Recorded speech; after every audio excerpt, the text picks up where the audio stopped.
promotor de justiça, normalmente, ele é um defensor das sociedades, particularmente das pessoas mais vulneráveis. Eu estou realizando grandes coisas dentro das minhas atribuições, e para mim foi assim, uma motivação muito grande, né? Já no final de carreira, eu ter esses novos desafios, então para mim está sendo muito bom. Então eu estou bem entusiasmado com o Ministério Público mesmo. Né? Eu prometi que eu não ia falar de política, mas como que eu não vou te perguntar uma coisa dessa, né?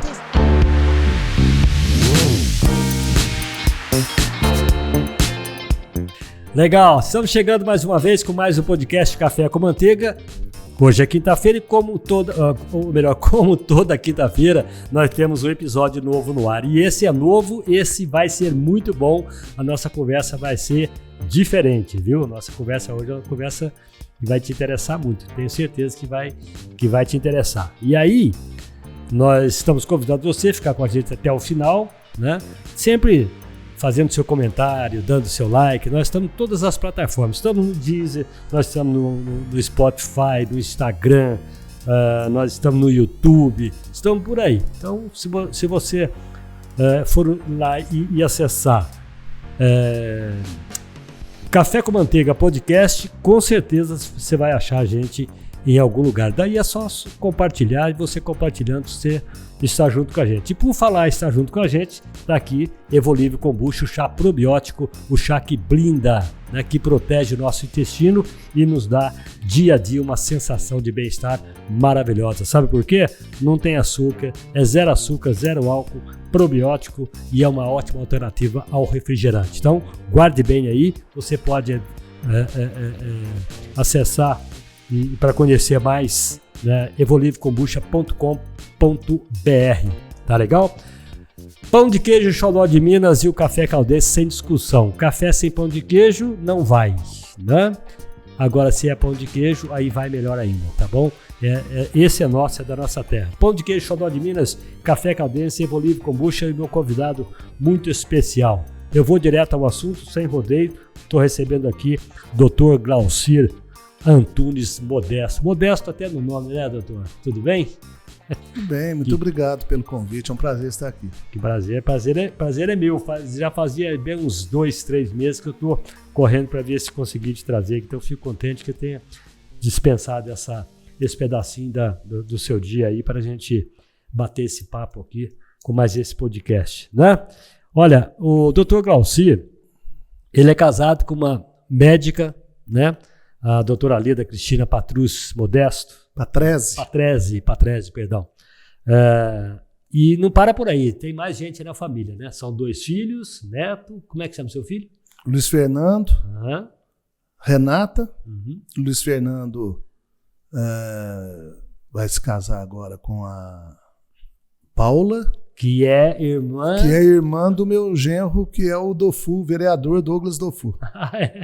E a Renata e o Dofu têm um filho chamado Miguel, meu primeiro neto. Esse que esteve em Belo Horizonte com você esse final de semana? Sim, e o outro casal está aí no aguardo, tá? Para chegar aí, se Deus quiser, o Túlio está a caminho. E aí ficam 2 netos. 2 netos. Muito bacana. Então a família aí, pelo menos, tá completando. Está, né? se completando e aumentando. Muito bom. Que Deus abençoe, né? Muito bem. O doutor, eu quando aliás, desde quando eu conheço o doutor Glaucir, para mim ele é um cidadão aqui de Caconde. Quem é de Caconde é cacondense, né? Isso. E eu fui descobrir nada disso, né? Você é de Pouso Alegre, né? Pouso Alegrense. Eu teria um imenso prazer de ser de Caconde. Eu tenho muitos amigos lá, uma cidade que eu frequentei muito, talvez seja essa sua confusão. Exatamente. E gosto demais de Caconde. Sempre que eu posso, eu vou passear lá. Ainda tenho muitos amigos lá, embora alguns já tenham, infelizmente, morrido. Mas eu sou de Pouso Alegre, nasci em Pouso Alegre, 1962, 30 de outubro, e tive uma infância muito feliz lá.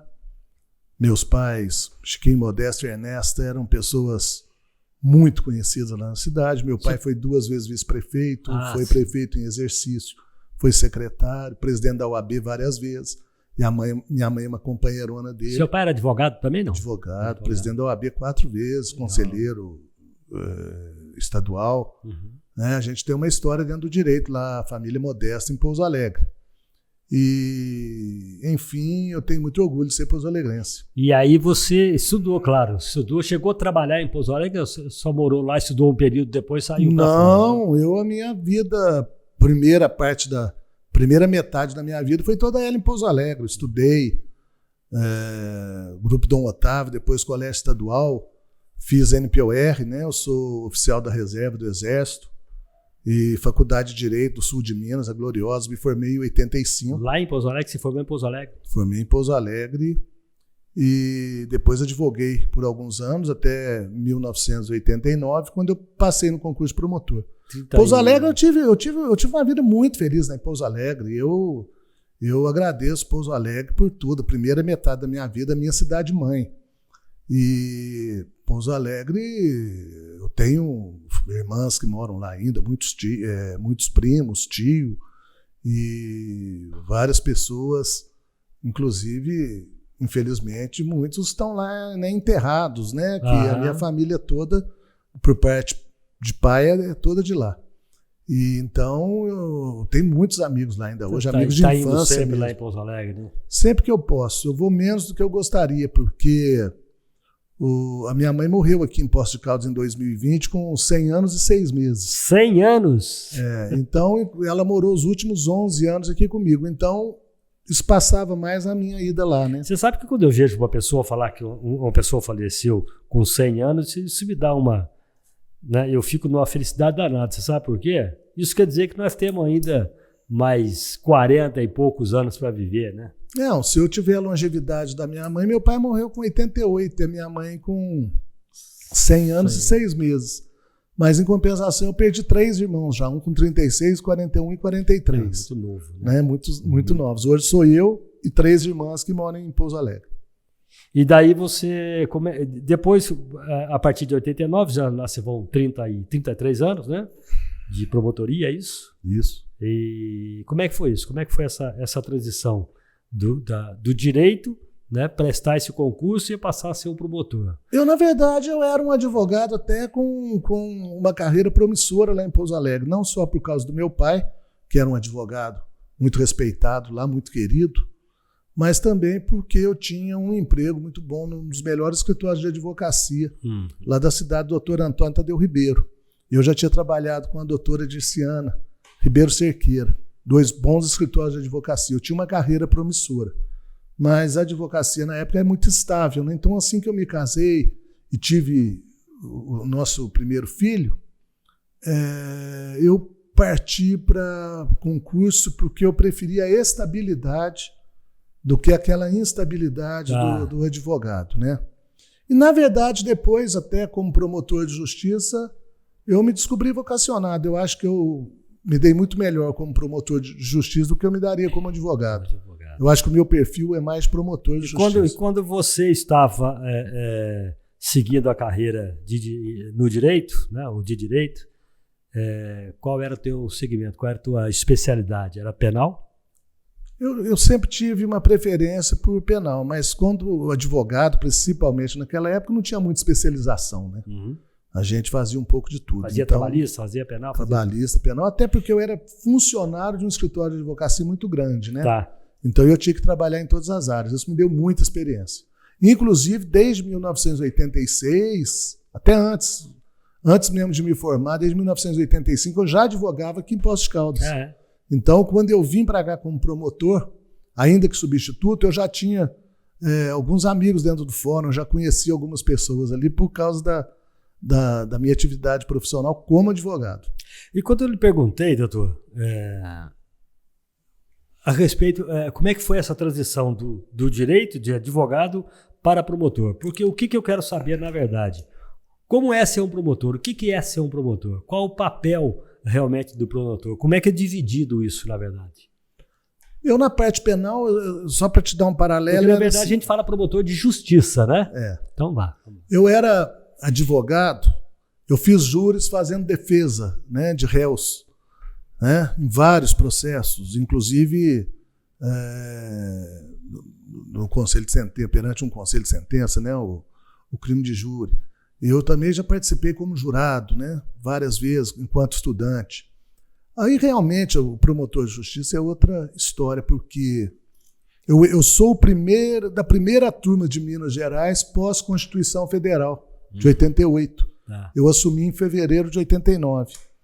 E houve uma mudança muito grande ali, porque o Ministério Público era uma instituição acanhada, e com a Constituição deu um crescimento muito grande. Eu acompanhei todo esse crescimento ao longo dessas 3 décadas aí. O promotor de justiça se tornou múltiplo. Ele é o titular da ação penal normalmente, né? Ele conduz o processo normalmente representando o Estado na fase acusatória, e existe a defesa, né? E o juiz que vai julgar, mas normalmente é assim. Mas tem outras atribuições nas áreas cíveis, infância e juventude, idosos, saúde, registros públicos, fundações terceiro setor, consumidor, porque a gente direitos vê assim, por exemplo, humanos. Promotor de justiça, normalmente, ele é um defensor das sociedades, particularmente das pessoas mais vulneráveis. E quando se vai ao Ministério Público por um motivo ou outro, seja lá o que for, isso é através da promotoria? Através do promotor de justiça? Sim, aqui em Poços de Caldas nós estamos concentrados ali no edifício Manhattan, né? Sim. Todas as promotorias estão lá. Então, você tem 3. Como é que você dá conta disso tudo, né? Porque eu estou vendo aqui, hoje não mais, mas você tinha um programa na TV Pós que era Direitos e Deveres. Direitos e Deveres, que ele era curto, né? Era uma pequena participação que eu fiz, na verdade, substituindo o saudosíssimo Dr. Patelli, né? Que era o titular disso. Quando o Patelli, infelizmente, faleceu no acidente de trânsito, no acidente automobilístico, eu fui convidado pelo Ildeu Pereira para substituí-lo. Como era um programa de utilidade pública, isso me chamou a atenção e eu fiquei por 5 anos lá, fazendo pequenas inserções no Telefatos. Era uma inserçãozinha de 1 minuto e meio. 2 minutos. Eu que dava o tempo, na verdade, dependendo do assunto, né? Eu escolhi o tempo. Como é que era mesmo, doutor? A pessoa perguntava, né? Eu fiz, durante esses 5 anos, foram várias possibilidades. Era muito legal aquilo lá. Eu normalmente, quando era um assunto assim, mais interessante, se fosse, por exemplo, hoje, eu certamente estaria falando sobre as eleições, né? Dando dicas de procedimentos, de calendário eleitoral, etc. e tal. Mas muitas pessoas perguntavam também, eu falava sobre um assunto, muito direito do consumidor, enfim. Direito trabalhista. Todo assunto que... Aposentadoria, eu me lembro todo disso. Assunto que eu achava de interesse. Depois eu passei até a fazer entrevistas, né, externas e teve uma mudança na forma de programação. Foram 5 anos. E eu vou te dizer que já há muito tempo que acabou o programa e até hoje eu sou lembrado por conta disso. É porque, na verdade, ele era um programa curto, mas era uma utilidade pública muito consistente, muito forte, né? Que é exatamente o papel de uma TV cultural, como é a TV Pós. Esse é o papel, na verdade. Né? E eu tive a oportunidade agora há 2 anos, dia 28 de julho passado agora, eu comemorei lá na Rádio Estúdio FM, rádio comunitária lá na Zona Sul, na Coab. A cidade, como é que chama? Estúdio FM, né? Estúdio FM, 2 anos do programa Amigo Promotor, que também é de utilidade pública. Então, mas como é que funciona esse programa? Até teve uma comemoração lá, até o Lucas estava comentando comigo, tinha um punhado de gente, era a comemoração dos 2 anos. É um programa, graças a Deus, que está com muito prestígio, com muita audiência, né? Uhum.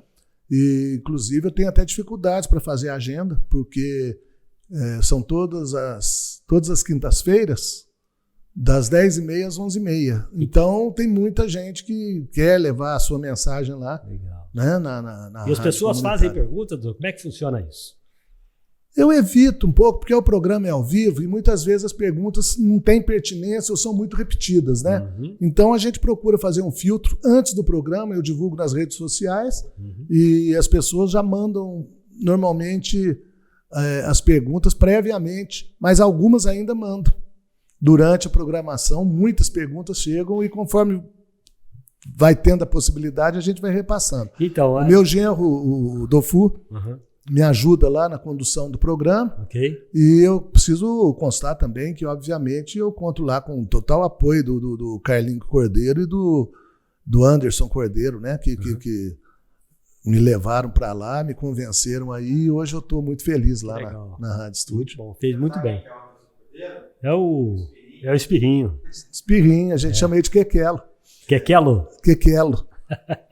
Mas eu já sabia desse apelido dele. E agora a gente está com um projeto aí da TV Pós.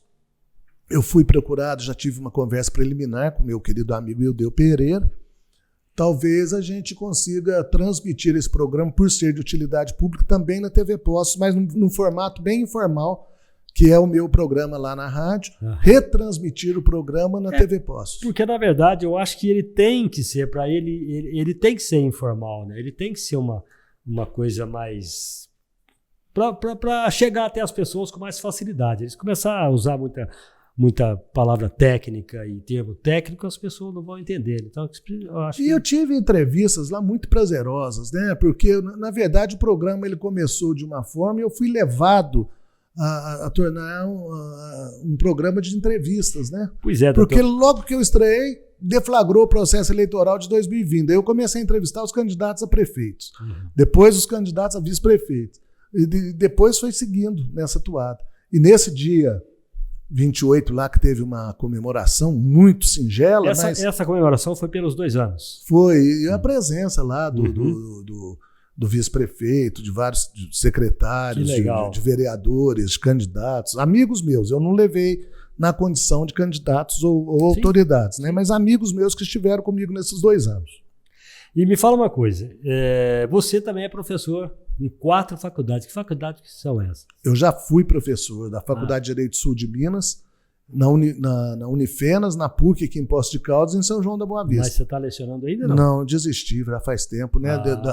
Espaço para os mais novos, aí deixa a moçada aí ir levando. Na verdade, eu era um professor das antigas, né? Que tinha um contato muito próximo com os alunos, um envolvimento afetivo muito forte. E eu fui envelhecendo e os alunos foram rejuvenescendo na faixa etária de entrada da faculdade, né? Então foi ficando uma distância muito grande.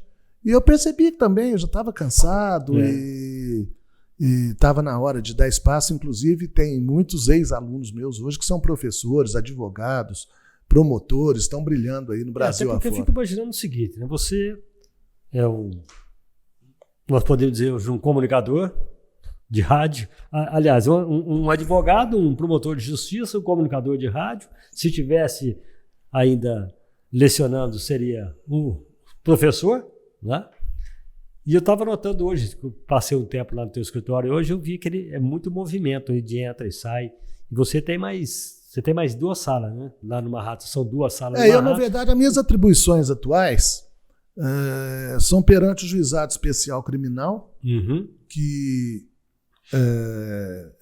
são as causas, aqui diz, assim, atualmente com atribuições perante o Juizado Penal Criminal, que são os delitos de menor potencial ofensivo, que é uma pena mais baixa. Que passa tudo Passam por lá. E também eu sou coordenador do PROCON regional, que abrange 92 cidades. Sou curador dos registros públicos, dos cartórios, né, aqui de Poços de Caldas, e também curador das fundações do terceiro setor.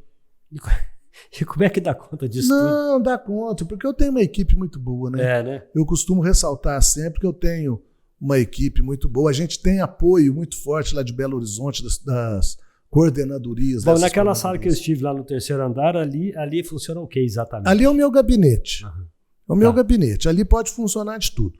Mas eu tenho um gabinete também lá no Juizado Especial, lá na Davi Ottoni, no Juizado. E tem ali no 1º andar também, tem uma sede própria, que é um gabinete específico do PROCON. E que não tem nada a ver com o lado do 3º andar. São funcionários diferentes, são servidores diferentes do Ministério Público. Mas né? a finalidade dele é outra também. Eles são fiscais do PROCON estadual, do Ministério Público. Aliás, eu quero ressaltar aqui que eu também estou fazendo um trabalho em conjunto muito bom com a Fernanda Soares do PROCON Municipal, né? A gente já teve algumas ações conjuntas aí de bastante eficiência. Eu vou dizer uma coisa, eu uma vez precisei do PROCON. Falei, eu vou recorrer ao PROCON, até por uma questão de... Porque eu achei que que isso poderia ser resolvido lá no PROCON. E olha que eu vou dizer, eu fiquei, até quem estava à frente do PROCON, é a Benedita que ela chama? Não me lembro. Eu me lembro dessa pessoa, uma senhora. Eu sei que o PROCON me prestou um grande serviço, viu? Me prestou um grande serviço. O PROCON presta muito serviço muito relevante. É porque eu achava que, sei lá, eu não achava nada, na verdade, sabe? PROCON, não, mas ele está melhor estruturado. Está muito bem estruturado. O PROCON municipal padece do mesmo problema que eu, que é falta de servidores, né? Principalmente na fiscalização. Né? Aqui são 2 para a cidade inteira e são 2 para 92 cidades. Então a gente tem que dar... É ninguém, na verdade, né, doutor? Mas eles mesmo assim, eles prestam um serviço muito grande. Sim. O que a gente faz? A gente atua de acordo com as prioridades e de acordo com os chamados dos colegas nas comarcas, né? Mas eles dão conta, viu? É claro que podia ser bem melhor. Nós temos também um motorista, um carro próprio do PROCON. O cara se desdobra, né? Mas são 2 funcionários, Vicente e Gessone, são muito eficientes. E os daqui também são. Quando você falou desse novo projeto, é esse projeto que você tem com a TV Postos, né? Isso aí me pegou de surpresa, né? E, na verdade, nós vamos fazer um piloto, ver se vai dar certo, né? Ver a programação lá na TV Postos, se vai ser possível encaixar, mas eu me sinto muito à vontade, né? Lá na TV Postos, porque eu já participei lá em casa, há 5 anos, né, com o meu programa, e agora o meu Deus trouxe essa ideia. Vamos tentar fazer se vai dar certo ou não, mas a gente está bastante entusiasmado, tanto da parte dele quanto da minha. E é claro que eu sou subordinado lá ao Cordeirinho e ao Quequelo, né? E eles já deram sinal verde, então nós estamos em conversação. Legal, muito bom. Você é membro da Academia Pós-Caldense de Letras. Sou. Né? Conta pra gente isso aí. Pois é, eu fui pego de surpresa pela presidente, a Regina Alves. Ela me convidou, eu não aceitei no princípio, porque eu não tenho livro publicado, mas ela me fez ver que já havia precedentes lá de membros que gostam da literatura, que divulgam a literatura, né? Que não precisa ser um escritor, porque eu, na verdade, eu tenho muita coisa escrita, mas eu não tenho coragem de publicar. Por quê? Porque eu ainda não sentia vontade. Quando você, não sei se você, já que você não publicou, naturalmente, você pode não querer falar, fala se quiser. Você escreveu sobre o quê? Não, eu tenho algumas poesias soltas, eu tenho algumas crônicas, né? Mas eu ainda não achei o momento certo de publicar isso. Mas ela insistiu e eu acabei aceitando e com muito orgulho eu faço parte da Academia Pós-Caldense de Letras, até porque um dos baluartes, né, talvez o maior integrante da academia tenha sido o Dr. Marcos Vinícius de Moraes, já falecido, filho Dr. dele, Marcos. Marquinhos, meu grande amigo, também é membro, e até por conta disso também eu tive muito prazer, porque eu sempre participei. Enquanto o Dr. Marcos era presidente, eu participava ativamente. Vinícius de Moraes, exatamente. Finíssima, né? Muito, o outro que faz falta. Muita falta, muita falta. E tem mais uma coisa que eu estava vendo também.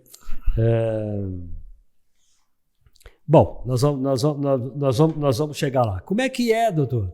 Você é um promotor, a sua esposa é uma médica. Como é que é isso? Como é que é controlado isso? Porque são 2 profissões magníficas, e como é que se discute isso em casa? Tem algum embate?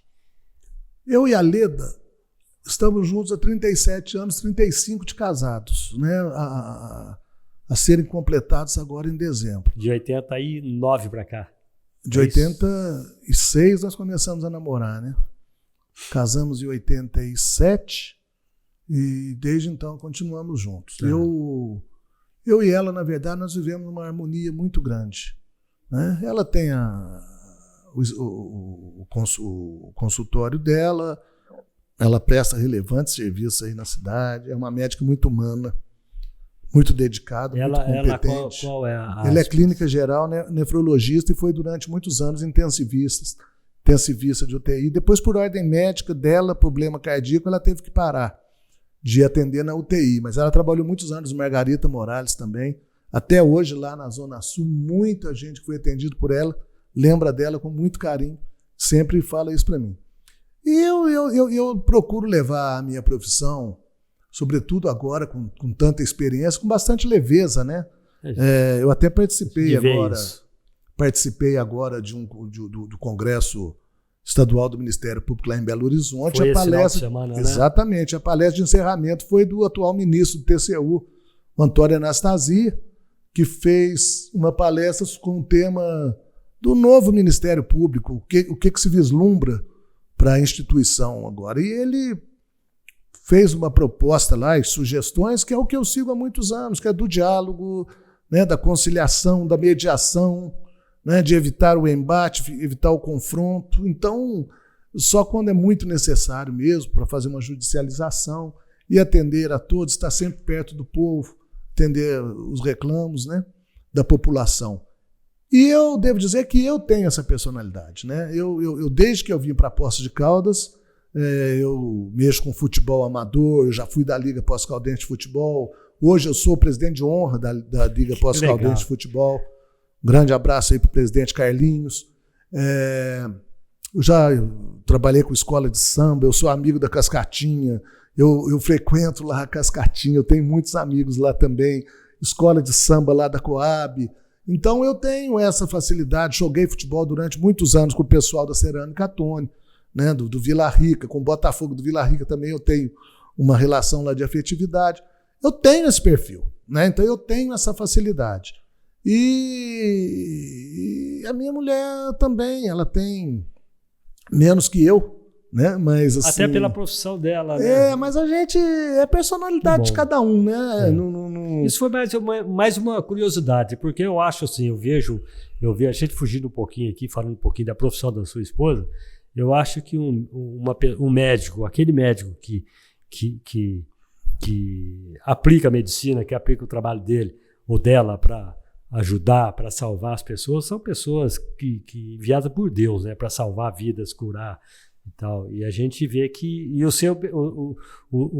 seu trabalho é um trabalho que não é que é o oposto, né, mas é um segmento bem diferente. Eu, na verdade, já trabalhei em tudo aqui em Poços de Caldas, né? Eu já fui promotor criminal, fiz vários júris e eu tenho muito orgulho, assim, de dizer que muitos réus que eu condenei me encontram na rua hoje, me cumprimentam, né?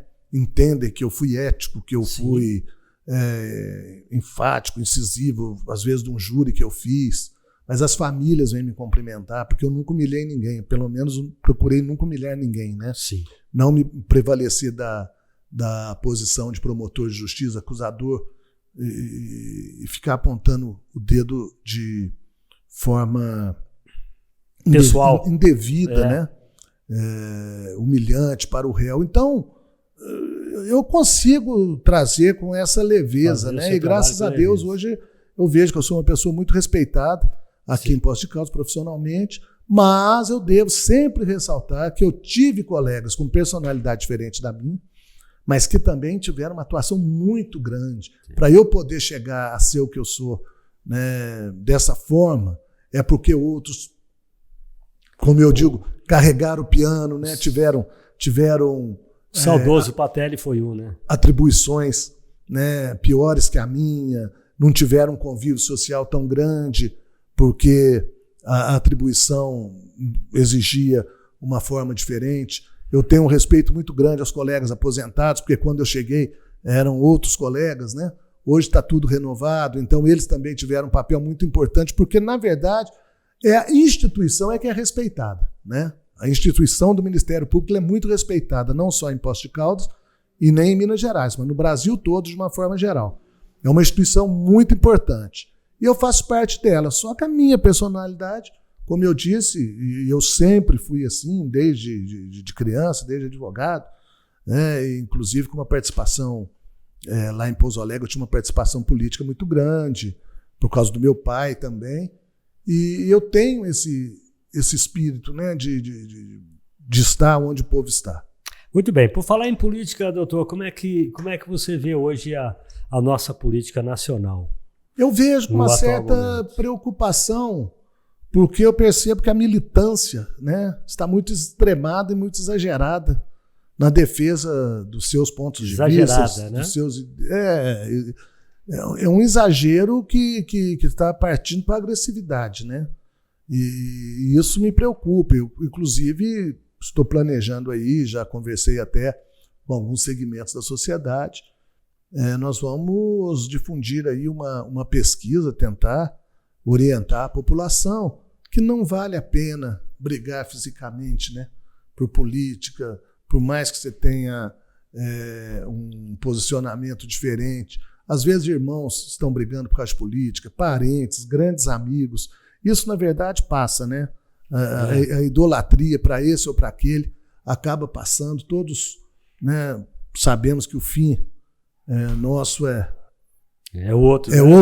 outro andar, né, que seja o de outro cima patamar, ou de baixo, né? É outro patamar. Então não vale a pena. Vamos discutir, vamos conversar, vamos dialogar, mas com o maior respeito possível. Então, estou vendo com bastante apreensão esse cenário. Você vê isso a nível nacional?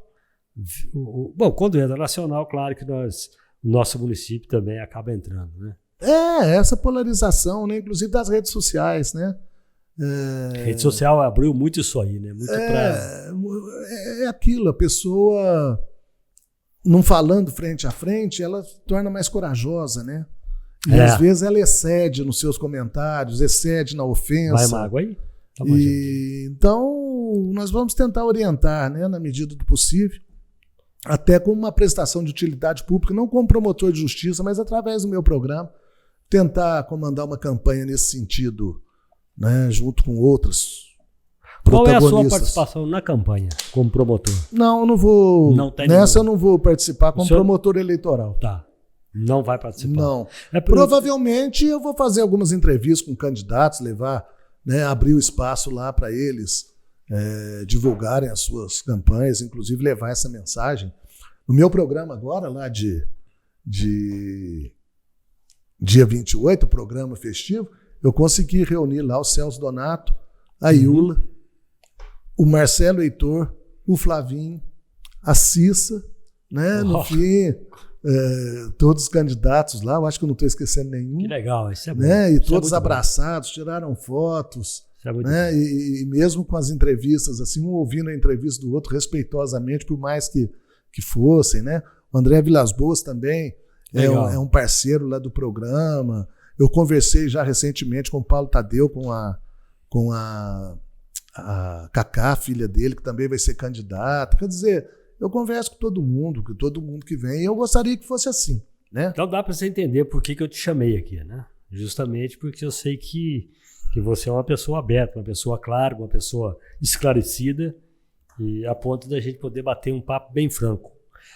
Doutor, as pessoas pensam assim, que o promotor de justiça, ele é fonte de informação eleitoral. E não é bem assim, né? Nem tudo, às vezes até sabe tudo, mas tem coisa que não é da alçada dele. Na verdade, né? Nós somos orientados, enquanto promotores eleitorais ou não, a não emitir pareceres. O promotor de justiça não é não pertence a um órgão consultivo. Tipo, eu perguntar o que pode, o que não pode, o que deve, o que não deve.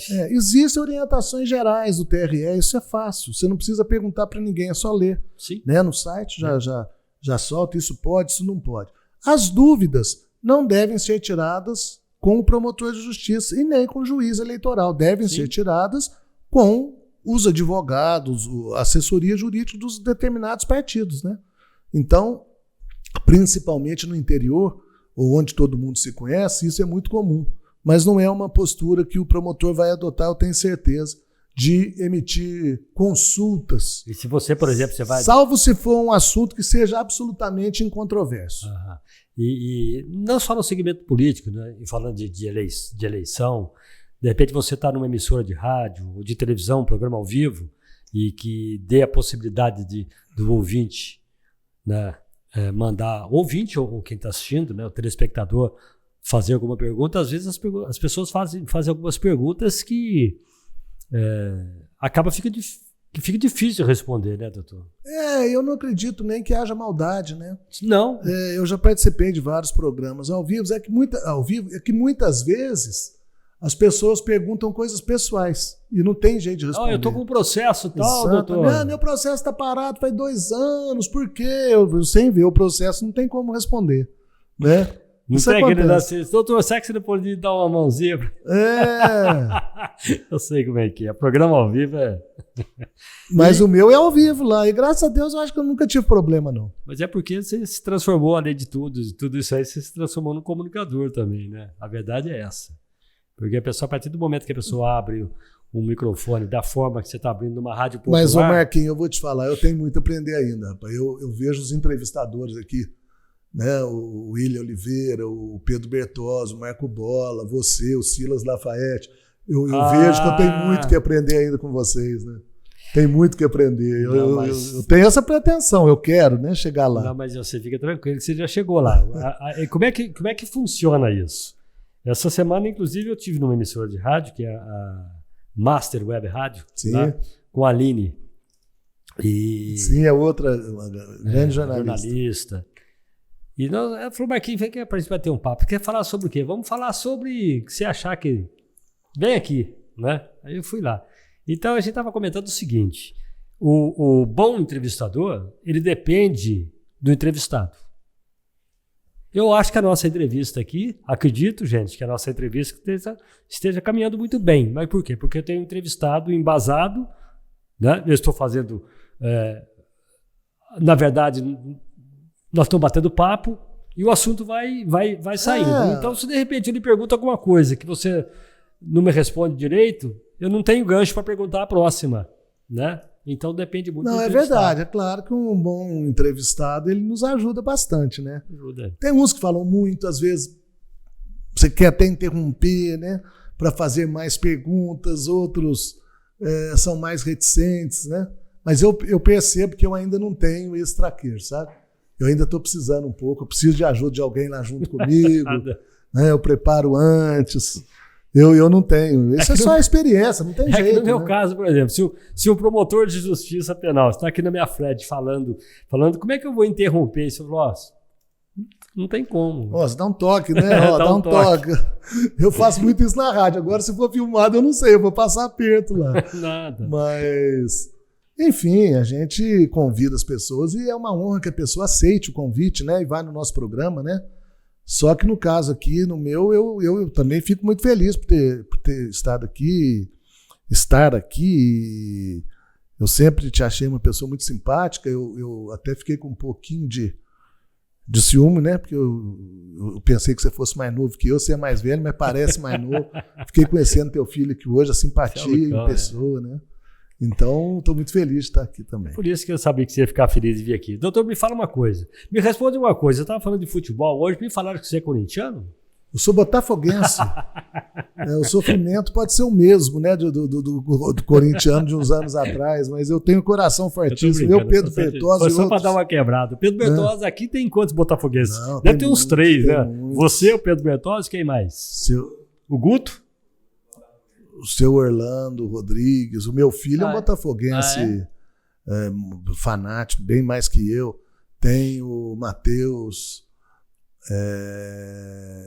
tem o Alfredo lá da Zona Sul. Alfredo. Tem vários outros, tem muito mais do que parece. Você jogou futebol? Joguei muito. Eu talvez seja o maior artilheiro amador da história de Pouso Alegre de um período. Ali de 73 até 83, eu tenho comigo e preciso até desafiar o pessoal de lá. Eu não fui um jogador brilhante, mas eu fazia muito gol. Eu acho que ninguém fez mais gol do que eu nessa época. Né? E eu tinha, assim, alguns problemas, que eu tinha uma miopia muito forte. Então, eu não conseguia jogar depois das 4 horas, porque na época não tinha lente de contato, né? Sim. Então, eu tinha que jogar no cascudão, que chama, né? Que era os aspirantes. E metia gol? Eu fazia muito gol. E eu tenho até esse... Só que ninguém acredita em mim, entendeu? Eu conto isso aqui, imposto todo mundo. Mas não tem foto? Não, tem foto, tem tudo, não tem filme, mas eu vou reivindicar isso ainda lá em Pouso Alegre. E o Pozão? Tá indo bem, mas não tem como não ir, porque o presidente de lá, meu amigo de infância, Paulo da Pinta, foi profissional, jogou no Cruzeiro, no Guarani, no Criciúma principalmente, foi o ápice da carreira dele. Ele é muito querido lá, rapaz seríssimo, que foi o jogador que mais atuou, né, no Pouso Alegre Futebol Clube. O Pouso Alegre está na segunda divisão? Não, está na Série D. Série D... Série D do Brasileirão, empatou com o Paraná agora por 1-1. E vai quando eu falo... vai final em casa. É que eu não formulei. Eu tô falando tô falando de Campeonato Mineiro. O Campeonato Mineiro tá na série principal. Tá na série principal? Tá. Junto com a Caldense? Disputou agora. E tem um lá, então eu tô vendo, Botafoguense, pelo jeito, Pouso Alegrense, né? Torce pro Pouso Alegre. Eu não tenho como não torcer pro Pouso Alegre Futebol Clube, né? Eu fui criado nesse ambiente, e né? Tem um lugarzinho pra Cardencinha nossa aí, não? Inclusive o Paulo da Pinto, que é o atual presidente, ele foi reserva meu, por isso que eu falo, é? entendeu? Ele foi reserva meu, depois brilhou no futebol profissional. Mas teve que mudar de posição. Você acha que você poderia ter sido profissional também, não? Não tinha condição. Não tinha esse futebol? Não tinha porque não queria ou não tinha? Não tinha futebol para isso, não. Tá. Meu futebol era nível amador. Inclusive, quando eu vim para Poços para jogar aqui, eu era bem mais novo, mas já era veterano, e fui jogar com gente de 40 anos, 50 anos, e eu achei que eu fosse chegar aqui, deitar e rolar, né? Quando eu vi aqui o nível, né, o nível que é mais alto ainda, porque tem muito ex-profissional, né? Então eu fui jogar com o Militão, com o Silvinho, né, com o Orlando. J. Lopes, Orlando. O J. Lopes, joguei junto com ele. Eu acho que foi até o último gol que eu fiz no Campo Grande. Foi um time que eu joguei junto com o J. Lopes, eu sempre conto essa história. Ganhamos de 4-1 lá em Campestre, e eu fiz um gol, inclusive. E um nível altíssimo aqui, né? Então, aqui eu brincava só. Quando o time estava ganhando, o Flamengo da Cascatinha, estava ganhando, eu entrava uns minutinhos só para completar. Mas eu não tinha condição de ser profissional, não. Muito em relação à Caldense aí que você falou, é claro que eu torci para a Caldense. Enquanto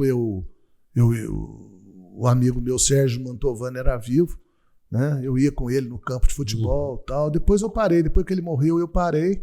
Aí veio o Vulcão, né? O Vulcão tomou a minha vida de assalto, assim, porque eu fui assistir o Vulcão depois de muitos anos ausente dos campos de futebol e eu fiquei muito impressionado com aquela torcida, sabe? A criançada da PAI estava toda lá, muitas mulheres, muitas famílias, e um ambiente muito, muito gostoso. Eu acabei que eu virei o torcedor do Vulcão também, né? Principalmente do Vulcão. Enfim. E hoje quem preside lá é um grande amigo nosso, que é o Alessandro Gaiga. Alessandro Gaiga, irmão, um grande abraço. Inclusive, um dia desse ele marcou uma reunião lá no Manhattan, e quando ele chegou para a reunião, quando eu vi ele entrando, eu abri a minha camisa social, assim, eu tirei a gravata, estava com uma camisa do Vulcão por baixo. Ele ficou emocionado, tiramos fotos e tal. Ele foi, outro dia encontrei, vou trazer ele aqui para ele bater um papo, falar da carreira dele na televisão, né? E vamos falar um pouquinho do Vulcão também, esse time que tá lutando. Mas eu sou assim, eu não sou esse torcedor fanático, não, que fica sofrendo por time, que pede esportivo. Aliás, é outra coisa também que eu acho absurda, né? Que é a violência, né? Entre as torcidas, entre os torcedores, a falta de tolerância, de civilidade, né? É um esporte maravilhoso, esporte que tem milhões de seguidores aí no mundo e às vezes idiotas aí, imbecis, né? Brigam por causa de bobagem, né? Até brigas violentas que saem até em morte, né? Por causa de divergência, né? Da mesma forma, qualquer tipo de intolerância que cause agressividade ou violência, eu tenho total repulso. Muito bem. Eu tive conversando numa roda outro dia aí, e eu vou lhe perguntar isso. Existe uma conversa firme aí de uma candidatura para prefeito. Isso procede? Como é? Eu prometi que não ia falar de política, mas como que eu não vou te perguntar uma coisa dessa, né? Eu estou sendo abordado a esse assunto todos os dias, na verdade. Muita gente vem me perguntar. Você estava lá no meu gabinete hoje, você viu que tinha um advogado policial que foram lá prestar solidariedade, perguntar se é verdade ou não. Logo em seguida chegou, né, um outro jornalista falando a respeito. É um assunto que eu tenho que conviver com ele. Na verdade, eu posso aposentar quando eu quiser. Né? Mas veja bem, antes de você me responder isso, doutor, o seu pai foi vice-prefeito, seu pai foi um homem 2 vezes ligado na política. Né? Então você tem um sangue aí, né? Tenho, eu sempre fui muito político. A minha faculdade de Direito foi toda ela ligada no ativismo político, na militância.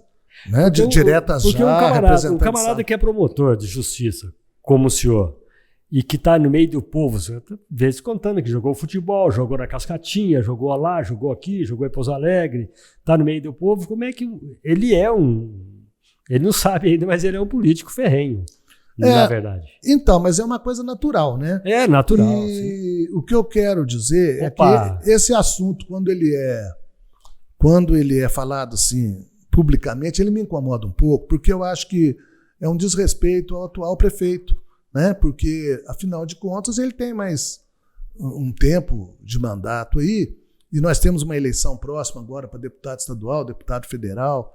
Eu não quero que se façam confusão, né? Nós temos que concentrar agora, presidente, governador, senador, é uma eleição muito importante. Eu acho que é um assunto para ser falado a partir do ano que vem. Eu fico muito feliz, né? Para mim seria uma honra enorme. Imagina, ser prefeito de Poços de Caldas seria a maior comenda, né, que alguém poderia receber, alguém que ama a cidade como eu. Eu falo, Pouso Alegre é minha mãe, mas Poços de Caldas é meu pai. Sim. Né? É a cidade onde eu me formei profissionalmente. Eu cresci aqui como ser humano, novos amigos, meus filhos, né, estudaram aqui, meu neto nasceu aqui. Inclusive você tem o título de cidadão pós-caldense. Tenho há muitos anos. Campestre também, ele deu o título. De campestre. Né? Eu tenho muito orgulho disso, né? Eu sou sul-mineiro, né? Doutor, deixa eu só falar uma coisa. Aqui nós servimos aqui um café caldense. Esse é o café caldense da nossa terra, da nossa montanha aqui. E o pãozinho de queijo xodó de Minas. Porque aqui o cara, quando ele vem aqui, no nosso convidado, aí chega lá fora, o sujeito pergunta, como é que foi lá no café com manteiga? A entrevista não foi muito boa, não, mas o cafezinho e o pão de queijo tava uma delícia. E a kombucha tava uma delícia. É por isso que nós estamos lhe oferecendo aí. E melhor que o café e o pão de queijo é o próprio manteiga, né? Que deixa a gente aqui muita vontade. Mas só para eu não me perder aqui na resposta. É claro que seria uma honra enorme. Mas hoje eu sou promotor de justiça, eu não tenho outro pensamento. Mas no futuro, quem sabe? Tá. Né? Eu esperava essa resposta. No futuro, quem sabe? O futuro pertence a Deus. Eu estou planejando, depois da pandemia, principalmente, todos os dias que eu acordo, eu dou graças a Deus por estar vivo. Né? Então eu não faço planos grandes para o futuro tão distante, mas eu confesso, e seria mentira da minha parte se eu não dissesse, que eu fico absolutamente envaidecido. Claro, né? Claro. Porque é um reconhecimento profissional, é um reconhecimento pessoal. E muita gente vem falar isso comigo, gente que eu não conheço, gente que eu desconheço. Então, é claro que se o meu nome é lembrado com tanto carinho, eu fico absolutamente feliz com isso. Olha, né? eu vou dizer uma coisa. E espero que continue, independentemente de eu ser candidato ou não, eu espero corresponder, né, para a população de Poços de Caldas, como até uma forma de pagamento de uma dívida de gratidão por tudo que ela fez por mim e pela minha família. E está fazendo ainda. Muito bom. É porque, às vezes, doutor, nós precisamos, que você está falando, seria uma honra, mas por enquanto eu sou um promotor de justiça ou estou um promotor de justiça, né? Mas o futuro ele acontece, né? Então a gente tem que estar pensando lá na frente assim, para ver o que vai acontecer. Agora, como é que funciona isso? Vamos supor que o senhor não queira deixar de ser um promotor e acaba sendo candidato. Tem que afasta, aposenta, ou como é que funciona isso? Eu, na verdade, ou pode exercer? Não tem Não, como, né? Eu, na verdade, eu completei o tempo de aposentadoria no dia 20 de maio de 2020, durante a pandemia. Então pode aposentar a hora que... Então, quando eu quiser, eu me aposento. Mas não está nos meus planos, eu repito. Estou muito feliz, inclusive, com as minhas novas atribuições, que, quando eu digo novas, a partir de outubro, eu estou realizando grandes coisas dentro das minhas atribuições. E para mim foi assim uma motivação muito grande, né? Já no final de carreira, eu ter esses novos desafios, então para mim está sendo muito bom. Então eu estou bem entusiasmado com o Ministério Público mesmo. Né? Mas, como eu digo, seria uma honra se eu pudesse, não digo nem ser o prefeito só, mas só de ser lembrado, né, para ser um possível candidato, isso me deixa absolutamente feliz. Ué. O que você acha? Agora, assim, suposição, né? O que você acha que seria bom hoje para Poços? Que se você fosse um prefeito hoje aqui, doutor Glaucer, o que seria um trabalho assim de imediato que você acha que seria bom para a cidade?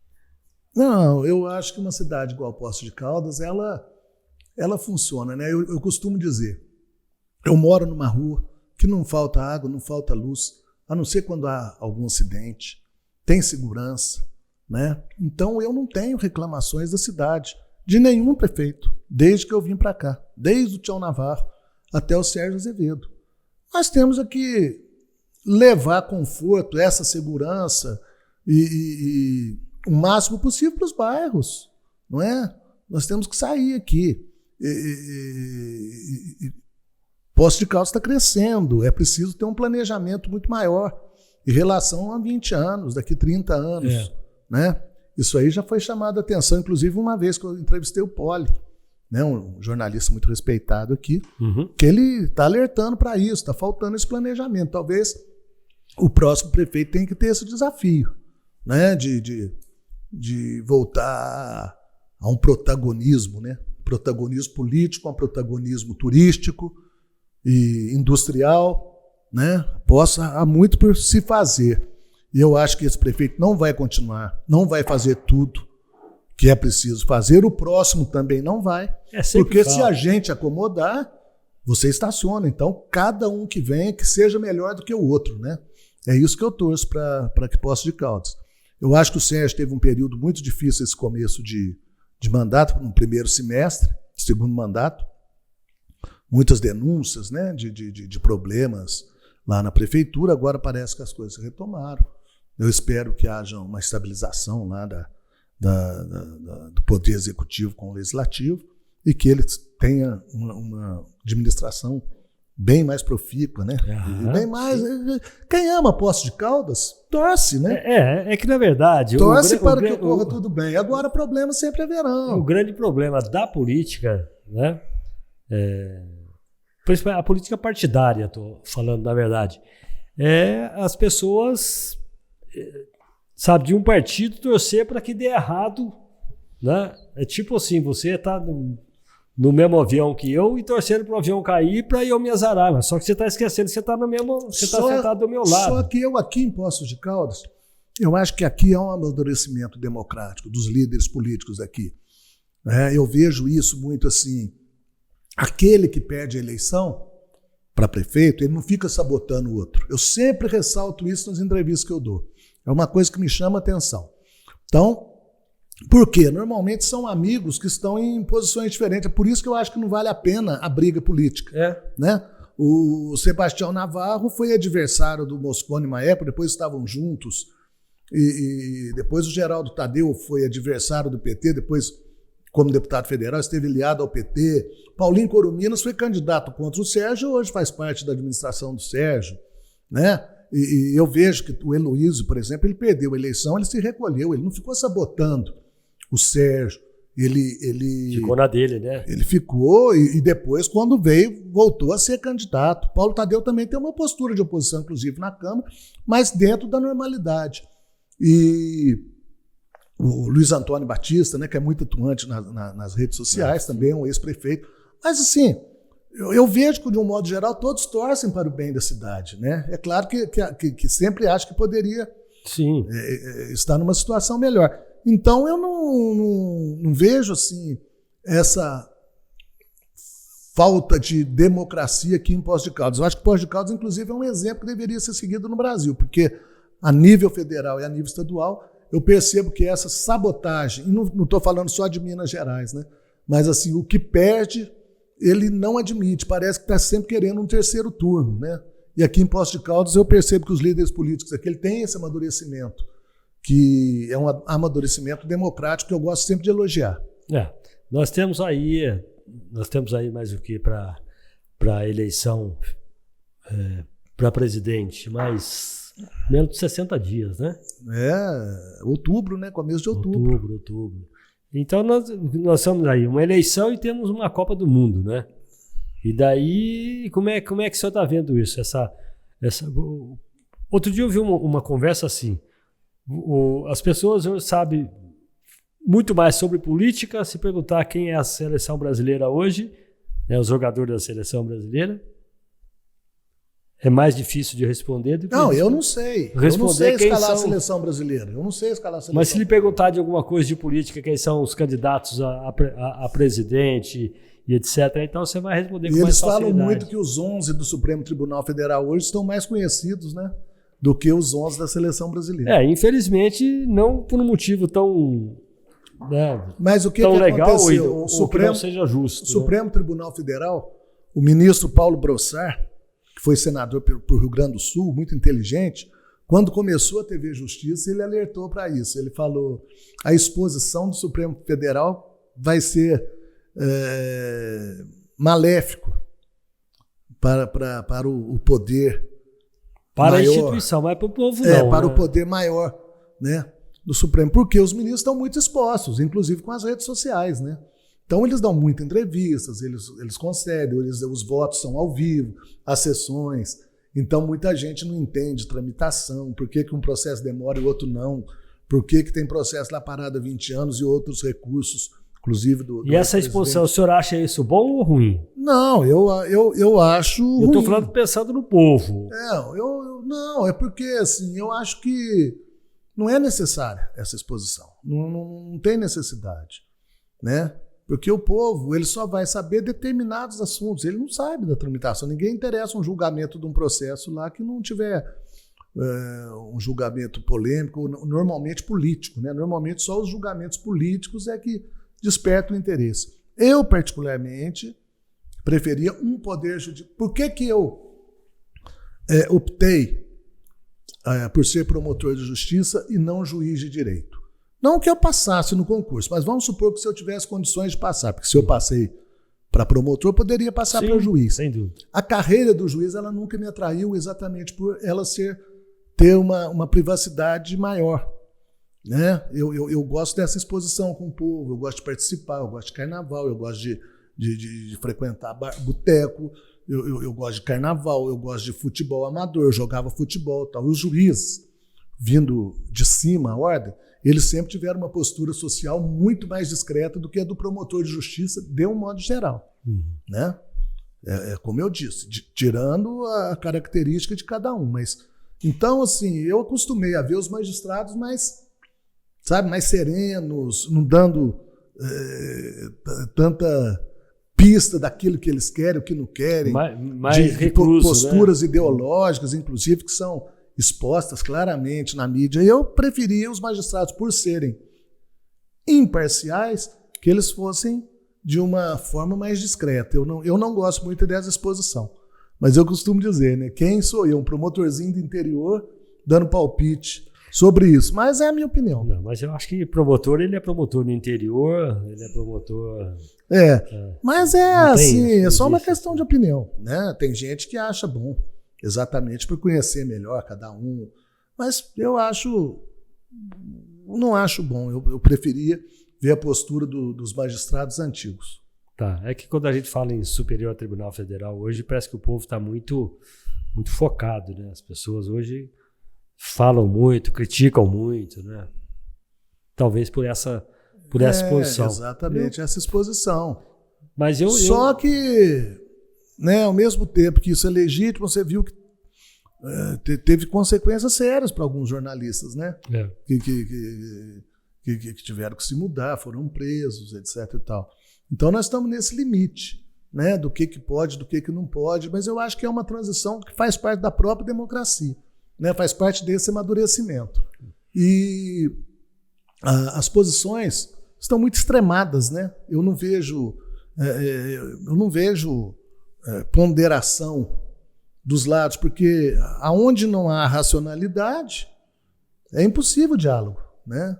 Você conversar com um extremista, com um fanático, é impossível. É difícil, né? difícil. Por outro lado, essas pessoas ficam tentando convencer, né, os outros a pensarem como elas, né? Como é que o senhor vê a reação do povo hoje com relação ao Supremo Tribunal Federal? Você acha que o povo ataca muito o Supremo? Não, eu acho que é assim, é aquilo que eu falei. Se você concorda com o Gilmar Mendes, era odiado tempos atrás, né?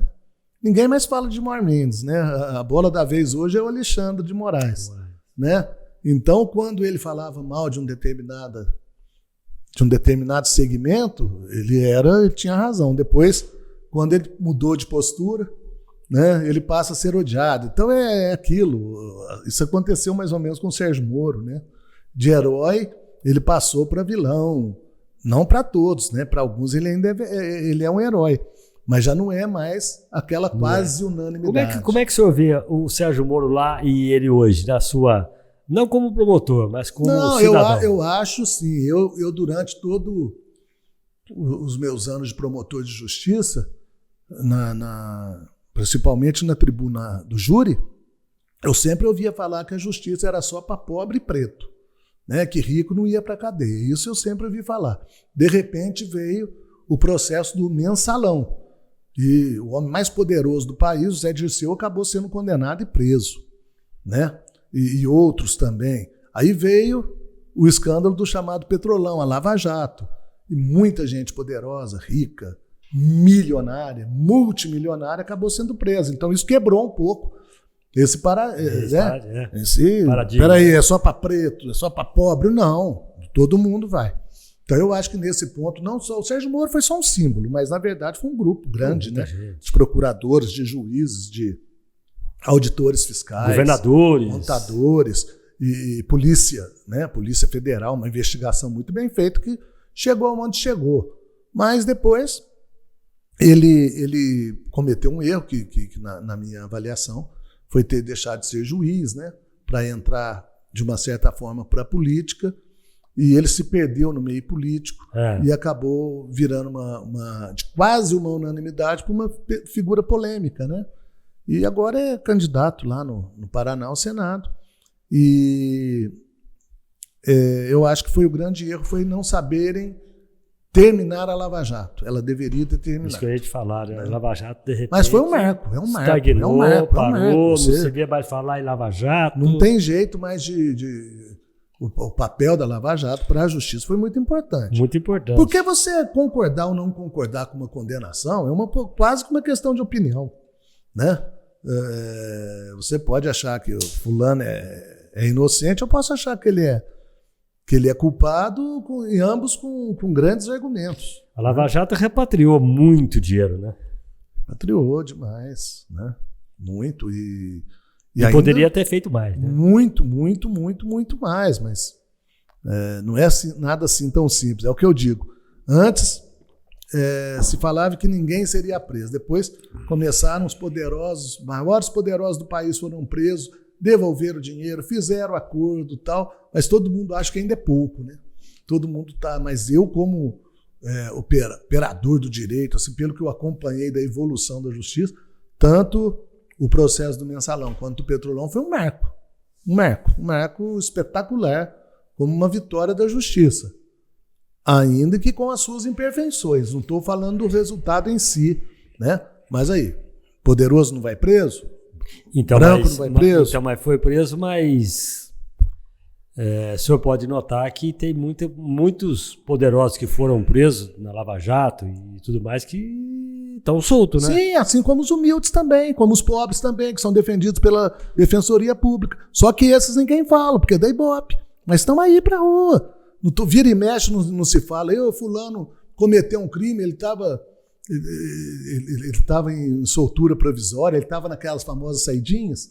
É para todo mundo, é igual. É que a repercussão é só quando são de pessoas conhecidas. O cara tá na frente de um órgão público, né? Naturalmente ele vira vidraça. Quantos casos aí que não são elucidados, né? Principalmente de homicídio, né? Quanta gente aqui, uma das grandes reclamações aqui da Polícia Militar é que Poços de Caldas é uma cidade que tem uma segurança bastante satisfatória para o tamanho da cidade.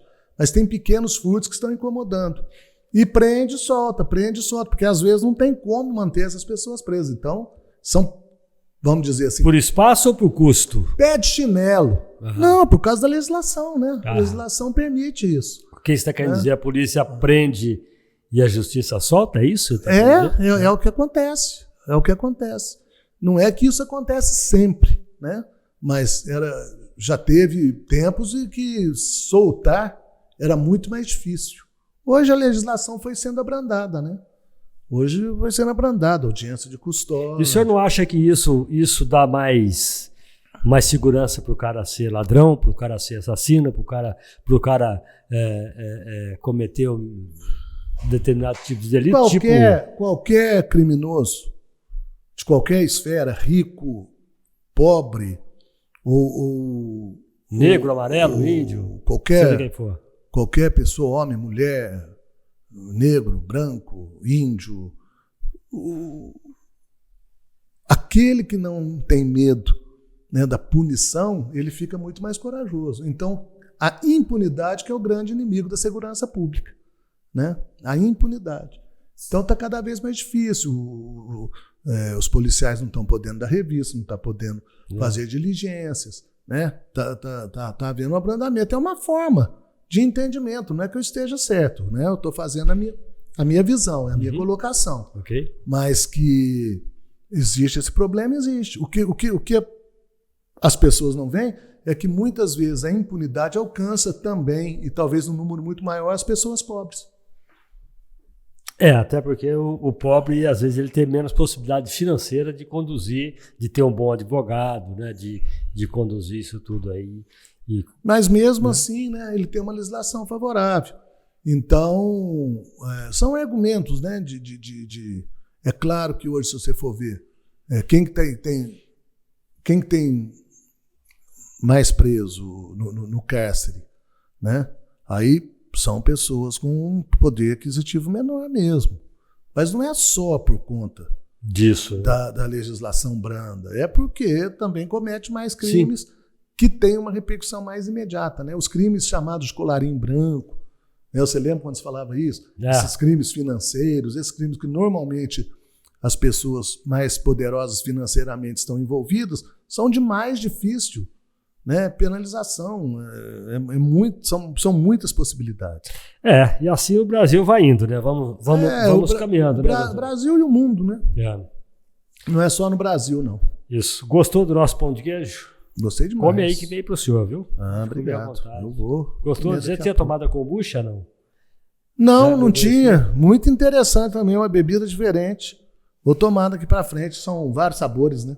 São vários sabores. Então é o que eu estava falando aqui, ó, até lembrando aqui, é um chá probiótico, é um chá que zero calorias, zero açúcar, zero álcool. Então, se você não pode ou não quer tomar refrigerante, é uma alternativa refrigerante. É a nossa Evolve Kombucha, né, que está aí nos patrocinando. O nosso pãozinho de queijo querido, gostoso, que é uma delícia, o pão de queijo Xodó de Minas, e o café caldense que o doutor Glaucir acabou de tomar com a gente aqui. Quer tomar mais um café, doutor? Daqui a pouco eu tomo. Nós tomamos daqui a pouco. Doutor, eu quero agradecer e vamos aguardar aqui esse papo dessa futura candidatura. Não, isso aí é bem mais para frente. Isso aí, mas vamos aguardar, né? O futuro a Deus pertence, mas a gente pode dar um tapa para chegar, né? Eu não uso tanto, não. Eu prefiro aguardar calmamente. Como eu disse, estou muito feliz como promotor de justiça. Ainda bem. Né?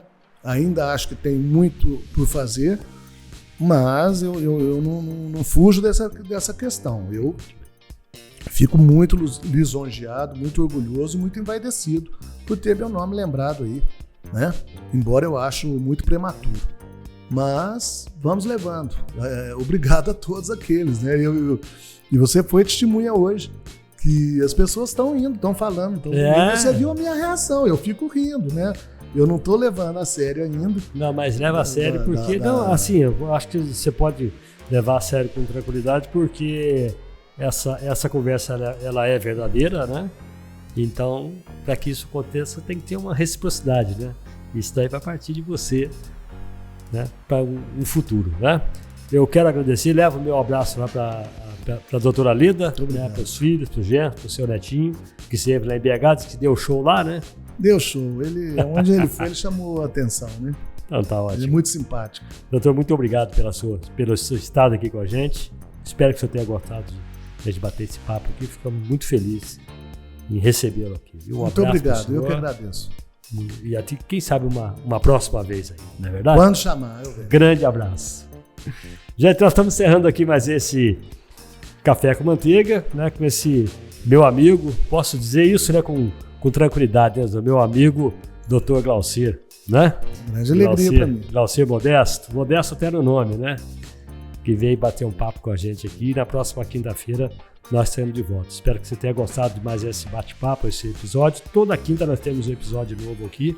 Você pode procurar a gente nas plataformas aí, no Deezer, Spotify, no YouTube, no Instagram, nós estamos aí. Acessou lá, Café com Manteiga Podcast, você vai nos achar com tranquilidade. Doutor, mais uma vez, vai com Deus, muito obrigado. Muito sucesso para vocês aí, Amém. Que Deus os abençoe. Lucão, obrigado, meu querido. Forte abraço a todos, fica em paz, vai na fé. Até a próxima quinta. Até lá.